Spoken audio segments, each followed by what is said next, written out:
It's the Real Estate Podcast, brought to you by ANZ Home Loans for financial well-beings. Yes, it's the Real Estate Breakfast back again for another weekend around Australia.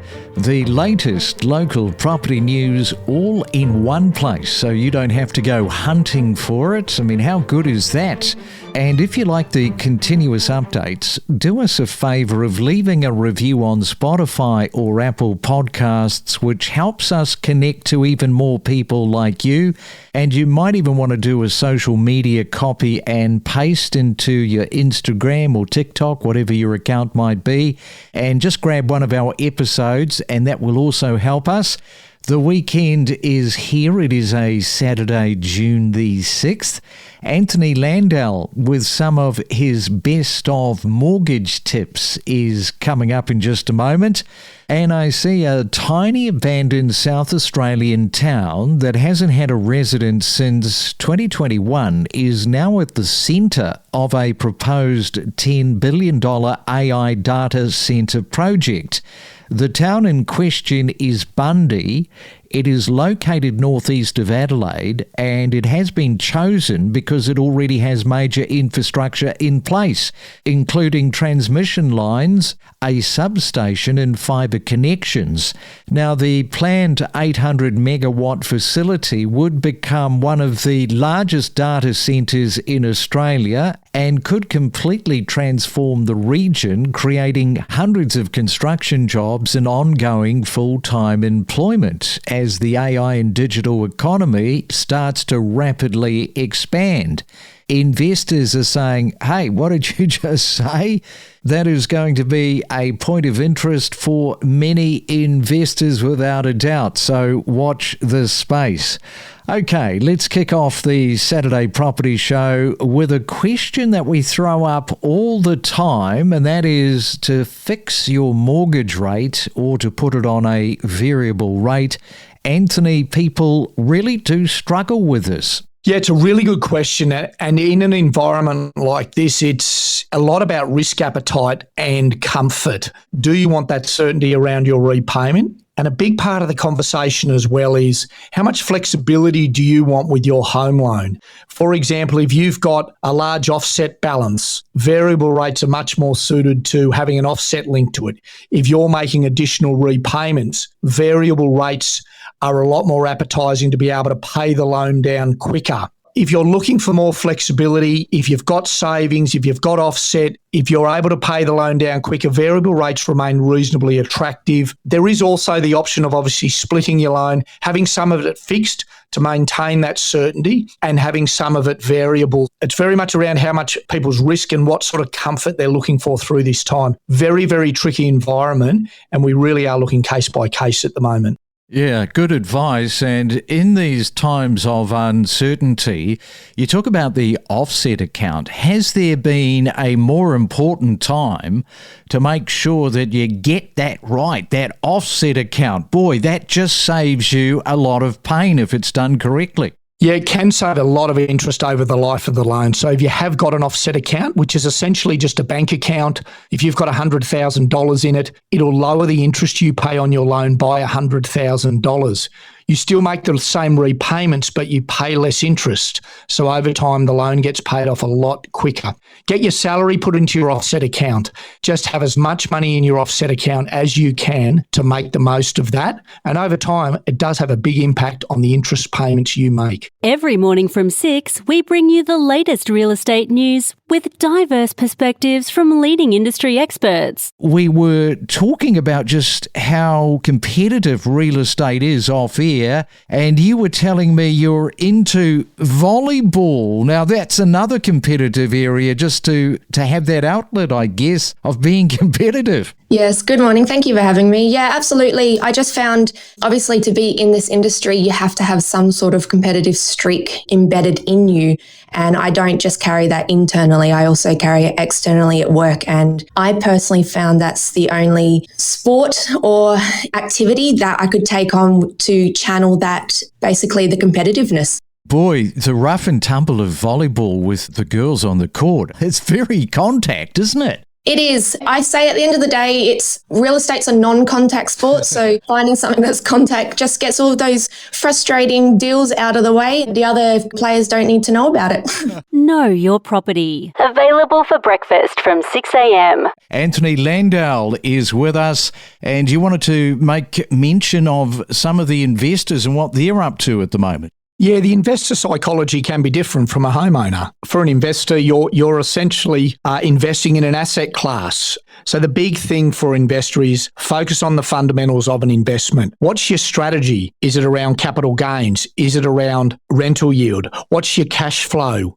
How are you going to manage your cash flow through the investment property cycle? Have a look at your strategy as a long-term play. It's not about timing the market. It's about buying the right property, having the ability to hold the right property for the long term. A big thing we talk to investors about is make sure you're buying an investment grade. Don't try and find a bargain in this environment that ultimately may not be a long-term investment. It's a bargain for a reason. Yes, indeed. And remember, of course, we are not a real estate company. Therefore, we have created this master list of agents and real estate companies right across Australia to help make some suggestions on who to engage if you are looking at buying or selling real estate. Even if you have a few names already carved out, you can still contact us and we'll pass along who we think could help out in your market. Now, because, Anthony, not all real estate agents are the same, you have some useful tips. Yeah, look, dealing with real estate agents, and obviously no disrespect, we work with a lot of real estate agents and there's some fantastic ones out there, but particularly for someone new to the market or someone upgrading or trying to get a read on the market, it's not always easy. Remember, the real estate agent is representing the seller. Ultimately, they're trying to get the best price and the best outcome for the seller who ultimately has engaged them. So a lot of dealing with real estate agents is about doing your own research, and also about asking the right sort of questions. 4 questions we always give some guidance around to ask the real estate agent to get more of an understanding about the property in the area. Number 1, why is the vendor selling? What's the motivation? Is there a reason they're selling? Are they trying to catch a rising market? Is it a forced sale for financial reasons? Understand how long the property's been on the market. Is there an opportunity to come in with a slightly lower offer? Are they trying to offload the property? So understand the dynamics of that specific property. Understand, are there any issues with the property? Get a building and pest inspection done. Understand some of the challenges the property's had or in that local area. Are there any development applications on properties in and around that? And make sure you get some recent sale comparisons of like-for-like properties in that area and in that region and other recent properties that have sold. So really bring your research into a specific property once you've identified the region and the type of property that you want to purchase, and really hone in on that with the real estate agent. And it's also a challenge with making an offer because obviously real estate agents are trying to get the best price. So really be clear on how you're going to position your offer to make it attractive to the vendor. And on that list that I was talking about, we also have buyers agents on it who we trust and can connect you with. And Anthony, what's your take on engaging with a buyer's agent to assist people buying property? Yeah, look, buyer's agents can add a lot of value. There's been a lot of new buyer's agents entering the market recently, so really make sure you're using a buyer's agent that, number 1, has experience, number 2, has experience in the area you are trying to buy, and number 3, is very, very clear on their proposition and how they charge. We often talk to our clients about a buyer's agents might charge a flat fee for their service or a percentage-based fee. We always recommend try and find a buyer's agent who charges a flat fee and talk to the buyer's agent where you need help. Buyer's agent have a number of different offers. Some of them will do the full service where they'll do the full finding the property, securing the property, doing the negotiations and seeing it through to the end. Some buyers will also offer a service of negotiating with the agent or attending the auction for you. And this can be a really attractive service for those people who have attended auctions, who keep missing out on properties, who are struggling to nail that property down with the negotiation. We had a client recently utilise a buyer's agent who secured a property at auction for them, and they're absolutely thrilled. They found the property, the buyer's agent secured it for them. So really understand the buyer's agent offer and really make sure the buyer's agent understands your brief, knows the area and knows your laneway, and is very clear on the outcomes you're trying to achieve. One of the things that seem to sort of come up in conversations quite a lot, intergenerational, the way in which the families are sharing the load. I talk to CEOs, principals of real estate companies. They're all telling me the same thing, that multi-generational living is up. People are looking more and more at these tiny homes, putting something on the backyard. No doubt you are engaged in the same sort of conversations that I'm talking about, that these principals are talking about. Everybody seems to be talking about multi-generational living. Absolutely. And we've seen an absolute uplift in those conversations, people actually executing those type of strategies over the last 6 to 12 months. Affordability for some people is genuinely making living in Sydney unachievable and unattainable. We're currently helping a family renovate a property into 2 separate dwellings for mum and dad downstairs and the family upstairs with children. We've had properties where estate planning's happening earlier in terms of transfer of title and granny flats being built out the back. So it's absolutely a change in conversation for people responding to affordability challenges. And secondly, the banks are following. There's now more flexibility and opportunity for borrowing for these sort of intergenerational changes to existing properties that the banks are responding to.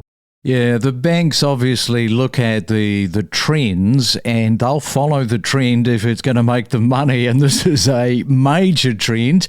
And just picking up off the back of what you were talking about earlier, regionals versus the major cities and the way that regionals are going up faster. If you take a look at a Brisbane 4 or 5 years ago, somebody wanting to get their child into the market, they're looking at this whole multi-generational, putting something tiny on the backyard. But there's going to come a point where instead of these major cities, you're going to have people move into the regional areas and do exactly that just to keep up with the pace of the cost of the housing market. It's a massive demographic shift. A lot of people now are commuting from regional areas. A lot of the regionals that have really grown are within a couple of hours of a capital city, and they might work from home 2 or 3 days a week and put up with a commute into the city. Other people are maybe 3 or 4 hours out in the regions and totally re-looking at how they work. They might move their business premises out to the regions just to get the affordability and the lifestyle that they just cannot achieve in the city. So there's been a big demographic shift in terms of the intergenerational living as well as regional areas now outperforming the city by quite a stark amount, which is changing the way we live, changing the way people do business and changing the way people work. And that is going to wrap us up on our Saturday morning property show. Good luck out there if you are house hunting. If you're looking at property today, you never know, you might find that perfect property. And if you're on the roads travelling around, travel safe, have a great weekend, and catch you back tomorrow. Explore new property destinations where you could live with exclusive interviews covering real estate news and market insights. I want to talk to you about history because it does show Australian property markets pretty resilient, even during major global shocks. If we go to the GFC, price declines were modest. There were so many people during any kind of a crisis who say property prices in Australia are going to face a catastrophic fall. And none of it's ever happened. But definitely, we're going to see some heat dissipating out of the market simply because we have so many events happening at the same time. What we're seeing, I think is fair to say, is hesitation. Buyers are stepping back. Auction clearance rates, as we said on Tuesday, they are slipping and decisions are being delayed. How much worse that gets? Well, time will tell us. We connect you to the best real estate information across Australia. The Real Estate Podcast.